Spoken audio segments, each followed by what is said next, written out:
wanted to walk through a couple things. First of all, the numbers that you're seeing are different than they were last year, obviously, and I think a lot of that has to do with you can't really compare last year to this year.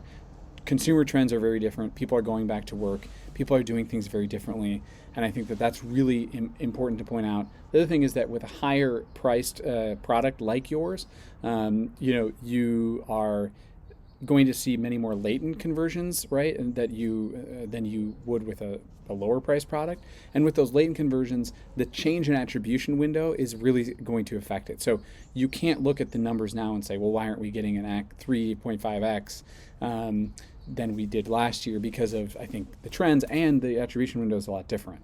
And we're not going to be able to see that. So I think that you can't really make a judgment on things of how they're performing right now without having some sort of post-purchase survey attribution tool installed, and I recommend setting that up.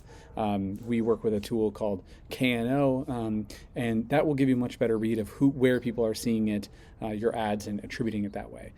There's nothing schematically wrong with the ads. The ads look good. The setup looks good. Looked at the account, and so I want to encourage you to not go too quickly thinking that there's some other secret sauce that other people have that you don't. If you have questions, you can email me at andrew@foxwelldigital.com.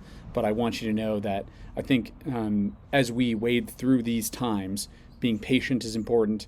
Also, trying to get to a point where you are using all the levers possible, like email, landing page optimization, post-purchase surveying, specific discount codes to attribute to sales, any types of things that you can do, because everybody's wading through this like you are. And I look into millions of dollars a month and spend, and I can tell you that there's been a lot of discussions like this recently. So I just wanted to record this. If it's useful, I hope it is, and I hope it illuminates a little bit more of kind of the current landscape.